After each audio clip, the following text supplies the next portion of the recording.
to tap it through to there. I'm wondering if the Riley Shane has any chance of getting back onto this group, because it says only 14 seconds behind, and clearly this group isn't going flat out.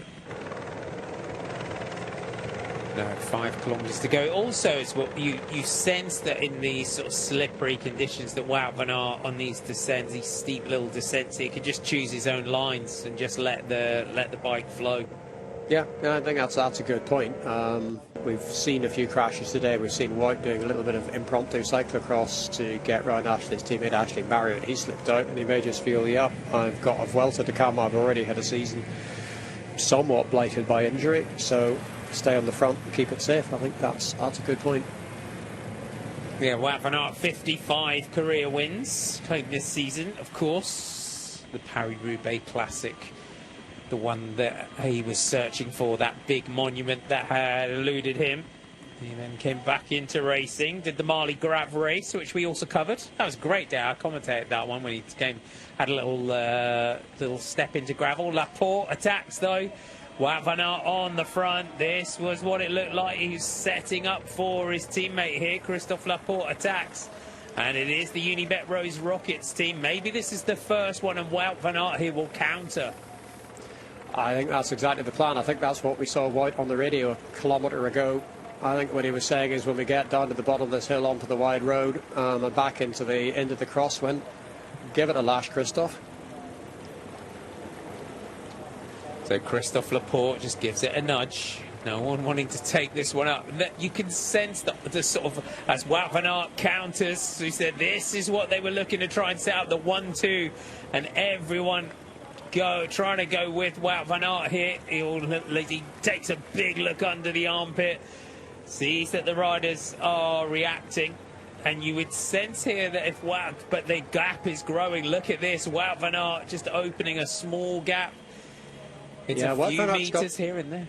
He's got the experience not to back out of this too soon. You can attack sometimes and you just sit up too quickly, although I think he's looking over his shoulder and thinking that wasn't it. He's dropped somebody. Who's that off the back? I can't see who's missing, but no, we're all more or less all still here.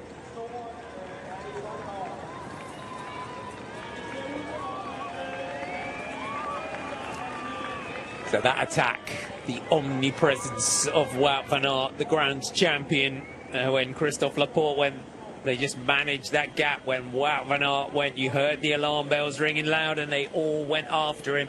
This is going to be an interesting final with a kick up this climb here, Michael. It is. I mean, he just doesn't seem to have the snap to get away. The quality of the group around him, William Bloom-Levy chased him down there along with Alexander Camp. He just doesn't seem to have that kind of snap that's going to give him that 7 or 8 bike lengths and then the power to ride away on top of that. So he's coming to the finish with a bigger group than I think he probably wanted.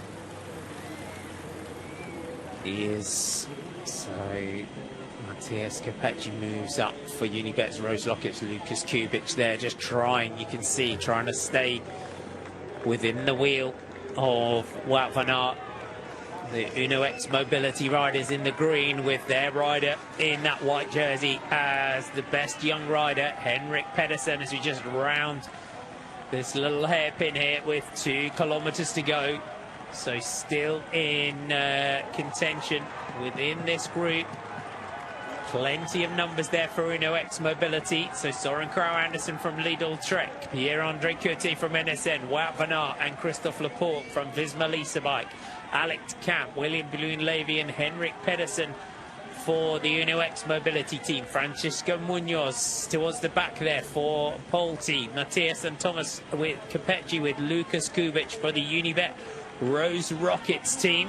And there is Kubis just moving up. So our first 3 on the general classification.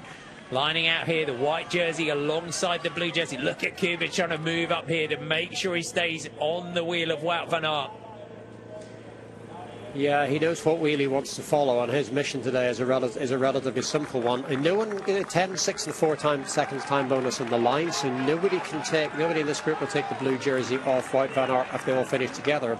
But Kubis can get to within 4 seconds, and Henrik Pedersen can get to within 6 seconds.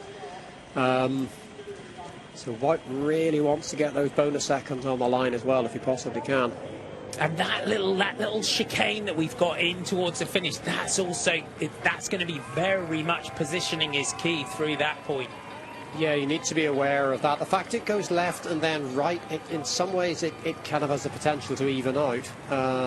But you just need to be aware of where that is and where that shimmy comes.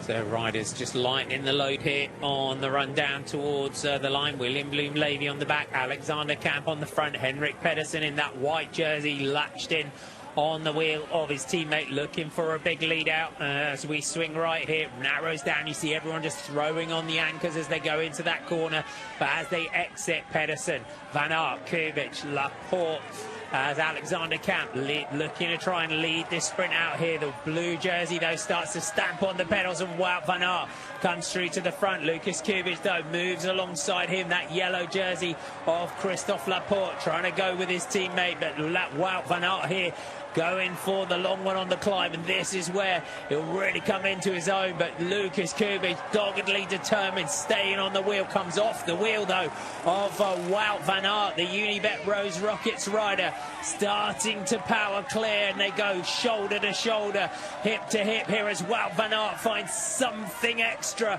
and the blue jersey starts to pull clear. Pedersen in the background trying to come across over the top of Christophe Laporte, but Wout van Aert goes through this little chicane, and Lukas Kubis is almost back on terms with the blue jersey, but Wout van Aert will now throw down the big power out of that corner for Team Visma Lease-a-Bike, as Lukas Kubis trying to find something else to come back, but Wout van Aert digging deep, now starts to accelerate up towards the line. The last little chicane now for the Visma Lease-a-Bike rider, and Wout van Aert is going to do the hat-trick here in Denmark as he powers up towards the finish.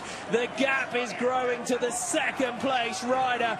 Wout van Aert has been set up perfectly by the team. It's a hat-trick here in Denmark. Wout van Aert takes the stage, Kubis takes second, Laporte in third, Pedersen in fourth, and Krauj Andersen there crossing the line just ahead of Munoz.